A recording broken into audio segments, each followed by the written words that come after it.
వాజ్పేయి పాలసీలు దేశ అభివృద్ధికి పునాదులు వేశాయన్నారు సీఎం చంద్రబాబు. అటల్ సందేశ్ మోదీ సుపరిపాలన యాత్రపై టెలి కాన్ఫరెన్స్ చేసిన సీఎం యాత్రను విజయవంతం చేయాలని పిలుపునిచ్చారు. సచివాలయంలో రెవెన్యూ శాఖపై రివ్యూ నిర్వహించారు బాబు. అసైన్డ్ భూముల వివరాలను పునః పరిశీలించాలని ఆదేశించారు. గత పాలకుల తప్పుల వల్లే రెవెన్యూ సమస్యలను తెలిపారు రెవెన్యూ శాఖ మంత్రి అనగాని సత్యప్రసాద్.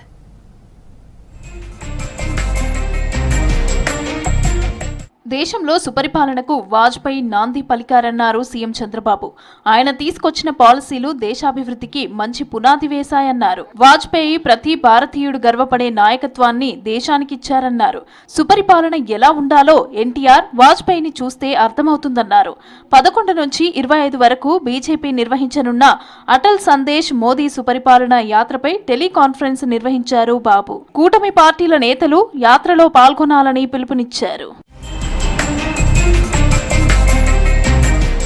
గత ప్రభుత్వ హయాంలో ఫ్రీ హోల్డ్లో ఉంచిన 5,74,908 ఎకరాల అసైన్డ్ భూముల వివరాలను పునఃపరిశీలించాలని అధికారులను ఆదేశించారు సీఎం చంద్రబాబు. అమరావతిలో మంత్రి అనగాని సత్యప్రసాద్తో కలిసి రెవెన్యూ శాఖపై సమీక్ష నిర్వహించారు బాబు. 22A అసైన్డ్ భూములు, రీసర్వే, ఆదాయ కుల ధృవీకరణ పత్రాలు సహా పలు అంశాలపై చర్చించారు. గ్రీవెన్స్లు, ఆటో మ్యూటేషన్ ప్రక్రియ, రీసర్వే వివరాల నమోదు వంటి అంశాల్లో పురోగతిని సీఎంకు వివరించారు అధికారులు. రాష్ట్ర వ్యాప్తంగా 430 రియల్ ఎస్టేట్ వెంచర్లను గుర్తించి ఆయా ప్లాట్లకు సంబంధించి యూజర్ ఫ్రెండ్లీ రిజిస్ట్రేషన్ కు కార్యాచరణ రూపొందిస్తున్నట్లు తెలిపారు. దీంతో 15,570 రిజిస్ట్రేషన్ల ద్వారా 250 కోట్ల ఆదాయం వస్తుందని అంచనా వేస్తున్నట్టు వివరించారు అధికారులు. జీరో ఎర్రర్ రెవెన్యూ వ్యవస్థ ఏర్పాటు దిశగా ఏపీ ప్రభుత్వం కృషి చేస్తోందన్నారు మంత్రి సత్యప్రసాద్. గత పాలకులు చేసిన తప్పుల వల్లే రెవెన్యూ సమస్యలు కొనసాగుతున్నాయన్నారు. రెవెన్యూ శాఖపై సమీక్షలో సీఎం కీలక సూచనలు చేసినట్లు తెలిపారు మంత్రి. గతంలో చేసిన హడావిడి, వాళ్ళు దోచుకుందామని గత పాలకులు చేసిన పాపాలు ఈ రోజుకి ఒక కొలికి వస్తూ ఉన్నాయి. పేదవాళ్ళకి ఎక్కడ కూడా ఇబ్బంది లేకుండా వారి భూ హక్కు వారికి కల్పించే విధంగా ఏ కార్యక్రమం చేశారు. రీసర్వే అవ్వచ్చు, రెవెన్యూ సిస్టమ్ అవ్వచ్చు, 22A అవ్వచ్చు, అలాగే ఇనామ్ డైటీ ల్యాండ్స్ కూడా అవ్వచ్చు.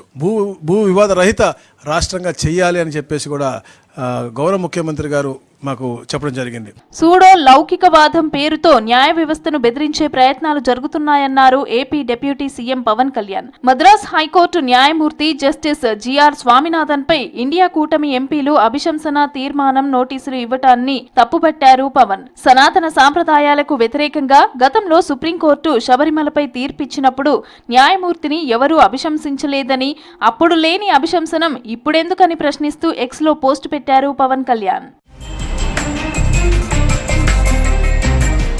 అమెరికాలో పర్యటిస్తున్నారు మంత్రి నారా లోకేష్. అక్కడ వెంచర్ క్యాపిటల్ సంస్థ సెలెస్టా VC managing partner Arun Kumar తో భేటీ అయ్యారు. ఏపీలో డీప్ టెక్ ఇన్నోవేషన్ హబ్ ఏర్పాటు చేయాలని కోరారు. Semi conductor, AI, quantum computing రంగాల్లో పెట్టుబడులు పెట్టాలని కోరారు.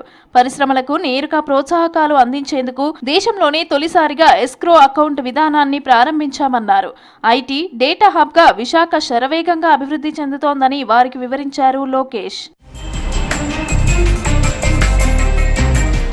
నెహ్రూ మన దేశానికి అసలైన విశ్వాసపాత్రులైతే సిసలైన విశ్వాసఘాతకులు ప్రధాని మోదీ అని విమర్శించారు AP Congress chief YS Sharmila.